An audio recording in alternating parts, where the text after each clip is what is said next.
श्री स्वामी समर्थ. नमस्कार भक्तांनो. आजचा स्वामींचा संदेश प्रत्येक त्या व्यक्तीसाठी आहे जी आयुष्यात संघर्ष करत आहे, अपमान सहन करत आहे किंवा आपल्या मेहनतीचे फळ कधी मिळेल याची वाट पाहत आहे. हा संदेश शेवटपर्यंत नक्की ऐका, कारण कदाचित आज स्वामी समर्थ तुम्हालाच काही सांगू इच्छित आहेत. स्वामी समर्थ म्हणतात, जो शांत राहतो तो कमकुवत नसतो. शांत राहणारा माणूस स्वतःवर विजय मिळवतो आणि जो स्वतःवर विजय मिळवतो त्याला जग जिंकण्यापासून कोणीही थांबवू शकत नाही. भक्तांनो, आजच्या काळात प्रत्येकजण घाईत आहे. प्रत्येकाला लगेच उत्तर द्यायचे आहे, लगेच राग व्यक्त करायचा आहे, लगेच बदला घ्यायचा आहे. पण स्वामी सांगतात की प्रत्येक वेळी बोलणे आवश्यक नसते. काही वेळा शांत राहणे हे सर्वात मोठे उत्तर असते. लक्षात ठेवा, नदीचा प्रवाह कधीही आवाज करत नाही. आवाज फक्त रिकाम्या भांड्याचा होतो. ज्याच्याकडे ज्ञान, संयम आणि आत्मविश्वास असतो तो विनाकारण वाद घालत नाही. कधी कधी लोक तुमचा अपमान करतील, तुमच्या चांगुलपणाचा गैरफायदा घेतील, तुमच्यावर खोटे आरोप करतील. त्या क्षणी तुमचे मन अस्वस्थ होईल. पण स्वामी समर्थ म्हणतात, रागाच्या क्षणी घेतलेला निर्णय अनेकदा पश्चातापाचे कारण बनतो. म्हणून प्रथम स्वतःला शांत करा. काही क्षण देवाचे नाव घ्या. श्री स्वामी समर्थ हा मंत्र मनात म्हणा. तुमचे मन शांत होत जाईल आणि योग्य निर्णय घेण्याची शक्ती मिळेल.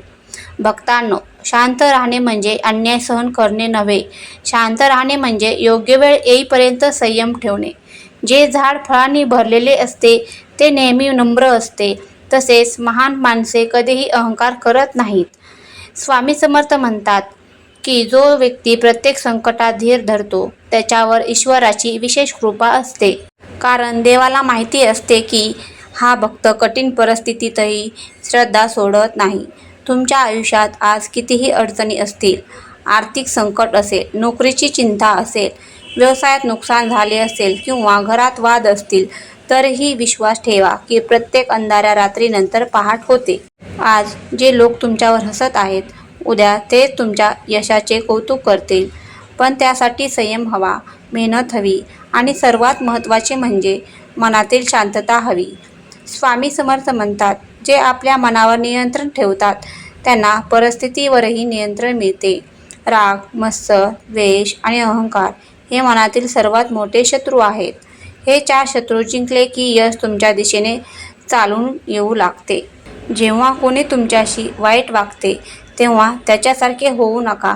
तुमचा स्वभाव बदलू देऊ नका, कारण दुसऱ्याच्या चुकीमुळे स्वतःचे चांगुलपण गमावणे ही सर्वात मोठी हार असते. भक्तांनो, इतिहासात अनेक महान व्यक्तींना अपमान, संघर्ष आणि संकटांचा सामना करावा लागला, पण त्यांनी संयम सोडला नाही. त्यांनी मेहनत सुरू ठेवली आणि शेवटी त्यांनाच यश मिळाले. स्वामी समर्थ सांगतात की प्रत्येक प्रार्थनेचे उत्तर लगेच मिळत नाही. काही वेळा देव तुमची परीक्षा घेत असतो. तो पाहत असतो की तुम्ही श्रद्धा टिकवता की नाही. जर तुमच्या मनात आज निराशा असेल तर ती स्वामींच्या चरणी अर्पण करा. जर चिंता असेल तर तीही त्यांच्याकडे सोपवा, कारण स्वामी म्हणतात, भिवू नकोस, मी तुझ्या पाठीशी आहे. हे वचन फक्त ऐकण्यासाठी नाही तर जगण्यासाठी आहे. जेव्हा मन अस्थिर होईल तेव्हा डोळे मिटा आणि स्वामींचे स्मरण करा. काही क्षणातच मन हलके वाटू लागेल. लक्षात ठेवा, प्रत्येक मोठे यश शांत मनातून जन्माला येते. घाई, राग आणि अस्थिर विचार कधीच चांगले परिणाम देत नाहीत. आजपासून स्वतःला एक वचन द्या, कोणीही काहीही बोलेल तरी मी माझी शांतता गमावणार नाही. कोणतीही अडचण आली तरी मी सुद्धा श्रद्धा सोडणार नाही. कोणत्याही अपयशामुळे मी मेहनत थांबवणार नाही. आणि प्रत्येक दिवसाची सुरुवात श्री स्वामी समर्थ या नामस्मरणाने करेन. भक्तांनो, लक्षात ठेवा, शांत राहणारा माणूस हरत नाही. तो योग्य वेळेची वाट पाहत असतो आणि जेव्हा योग्य वेळ येते तेव्हा त्याच्या यशाचा आवाज संपूर्ण जग ऐकतो. स्वामी समर्थांच्या कृपेने तुमच्या जीवनातही सुख, शांती, समाधान आणि यश नक्की येवो. शेवटी एकच प्रार्थना, हे स्वामी समर्थ, आमच्या मनाला शांतता, आमच्या विचारांना योग्य दिशा, आमच्या कर्मांना पवित्रता आणि आमच्या जीवनाला तुमच्या कृपेचा आशीर्वाद द्या. आम्ही कोणत्याही परिस्थितीत तुमच्यावरचा विश्वास कधीही कमी होऊ देणार नाही. श्री स्वामी समर्थ. जर हा स्वामींचा संदेश तुमच्या मनाला स्पर्श करून गेला असेल तर कमेंटमध्ये नक्की लिहा श्री स्वामी समर्थ आणि हा संदेश आपल्या कुटुंबीय व मित्रांसोबत अवश्य शेअर करा. स्वामी समर्थांची कृपा सदैव तुमच्यावर राहो. जर हा व्हिडिओ आवडला असेल तर व्हिडिओला लाईक करा आणि चॅनेलला सबस्क्राईब करायला विसरू नका.